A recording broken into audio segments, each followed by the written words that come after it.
cette nouvelle vidéo. Aujourd'hui, je voudrais expérimenter quelque chose de nouveau. Je vais pas vous parler d'un album ou d'une bande dessinée, on va ouvrir encore le choix des possibles par rapport à la découverte de la littérature jeunesse. Donc aujourd'hui, j'aimerais vous parler de romans jeunesse. Le premier roman dont je vais vous parler s'appelle donc Que du bonheur de Rachel Korenblit et c'est aux éditions du Rouergue dans la collection dos à dos. Angela fait sa rentrée scolaire aujourd'hui au lycée, elle rentre en seconde. À son arrivée dans l'école, malheureusement, elle trébuche sur le sac de Lorna, la belle blonde du lycée à qui tout réussit, que tout le monde aime, la fille la plus populaire. Angela trébuche sur son sac, se casse la figure et se casse le nez. Ce n'est pour elle que la première partie d'une série de catastrophes qui vont s'enchaîner tout au long de l'année. Il va y avoir un divorce, une trahison, des problèmes de poids, une année scolaire complètement ratée, des vacances pourries, et j'en passe. C'est un petit roman dont j'avais entendu énormément de bien sur tous les blogs littéraires qu'on peut trouver. Il y avait énormément de critiques positives, donc j'avais vraiment envie de découvrir ce que c'était que ce petit roman. Et alors j'ai pas du tout été déçue. On a un style, alors voilà, un roman très court qui se lit très très rapidement, un style très péchu, des chapitres très courts sur le système d'un journal intime, beaucoup de rythme, beaucoup d'humour. Angela, c'est une jeune à qui il arrive tout un tas de malheurs et pour autant elle se laisse jamais abattre. Elle a énormément de pêche, elle garde le moral énormément, elle a énormément d'humour dans ce qu'elle raconte de toutes ces catastrophes. Je trouvais l'écriture moderne, le ton juste qui va vraiment pouvoir s'adresser aux ados, qui parle réellement aux ados. Personnellement, la collection du Rouergue qui s'appelle Dos à dos, c'est une collection que j'aime énormément, qui est vraiment de qualité. Ce sont des petits romans sur des thèmes contemporains, d'actualité, qui sont vraiment très bien écrits à chaque fois. Ils parlent aux ados car ils abordent des problématiques d'ados. C'est vraiment une collection qui mérite d'être mise en avant. Le deuxième roman dont j'aimerais vous parler, ça s'appelle donc Les hirondelles se posent sur les fils électriques, de Gaëtan Serra aux éditions du Dahu. Encore une histoire de rentrée scolaire. Abigail fait son entrée au collège. C'est une forte tête qui est habituée aux heures de colle, qui est habituée d'avoir tout un tas de problèmes en permanence avec les surveillants et les profs. Donc évidemment, ça n'y coupe pas dans son collège, elle n'a pas changé de comportement, c'est toujours pareil. Résultat, elle est devenue coutumière là aussi des heures de colle. Et un jour où, à nouveau, elle est censée se retrouver en heure de colle, le surveillant va lui proposer quelque chose d'un peu particulier. Plutôt que de faire des heures de colle en salle de permanence, à devoir faire des devoirs, il lui propose de faire des cours de français pour le petit nouveau du collège qui ne parle pas très bien la langue, qui n'a aucun ami. Donc elle va se retrouver à devoir faire 4 heures de cours de français avec Wael. Elle le fait de mauvaise grâce, mais en même temps elle n'a pas le choix, parce que sinon c'est les heures de colle.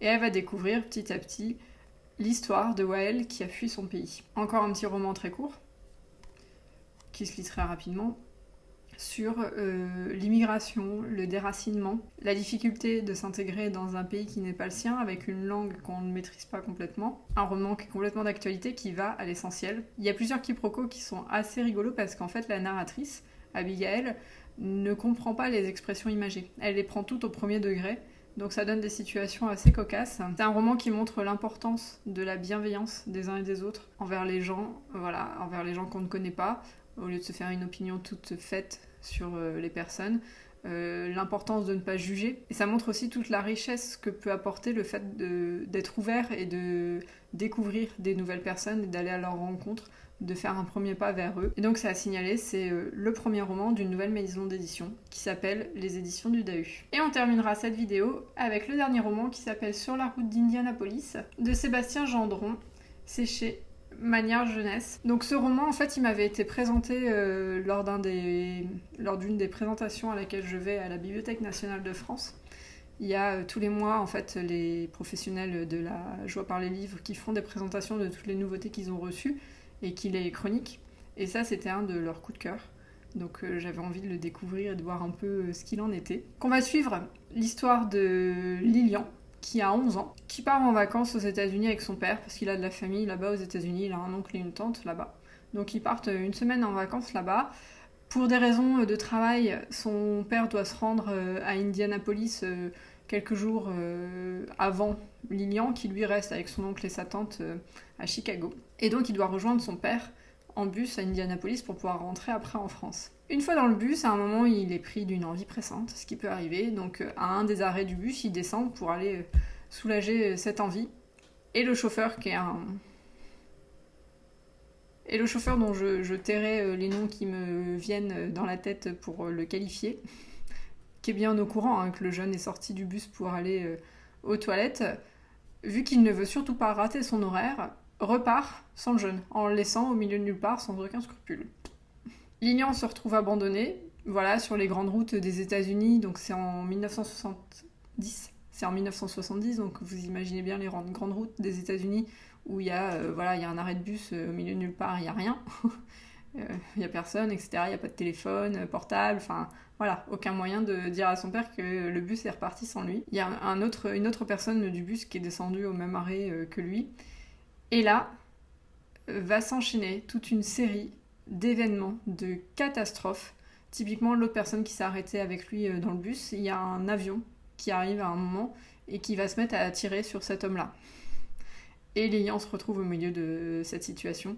Et vraiment, les catastrophes vont s'enchaîner les unes après les autres. On est dans un périple où il y a toujours quelque chose de pire qui l'attend.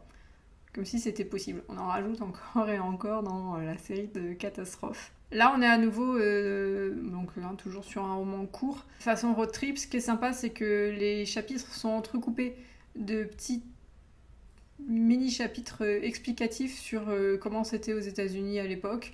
Voilà, différentes informations, comment se calcule un miles, les routes, etc. Enfin, des petits chapitres assez sympathiques pour mettre un peu mieux dans le contexte du livre. Et donc, tout au long de ce road trip, c'est vraiment le sens même du road trip. Lilian va grandir tout au long de ses aventures qui vont lui prendre au final qu'une journée, que quelques heures. Et pourtant, ça va lui permettre de comprendre tout un tas de choses, de grandir. C'est un voyage initiatique, c'est un cheminement qui lui permet vraiment de mûrir profondément. Il nous emmène à la découverte des États-Unis, mais aussi à la découverte plus personnelle de sa propre personnalité. Ce que j'ai bien aimé, c'est qu'on est vraiment sur des chapitres très courts, avec des actions très punchy, qui se perdent pas dans des descriptifs, dans des descriptions sans fin. On a énormément de rythme. L'enchaînement de toutes les catastrophes donne du punch au roman et beaucoup de burlesque à l'histoire. Et voilà, j'en ai terminé avec cette première vidéo où j'avais envie de vous parler des romans jeunesse. Je continuerai par la suite d'enchaîner avec un peu toute la littérature jeunesse qui existe, donc soit des albums, soit des bandes dessinées, soit des romans. Pourquoi pas aussi faire un petit aparté des fois vers des contes ou vers des documentaires, parce que c'est ça, la littérature jeunesse. C'est énormément de choix possibles avec des choses très intéressantes à découvrir. J'espère que cette vidéo vous a plu.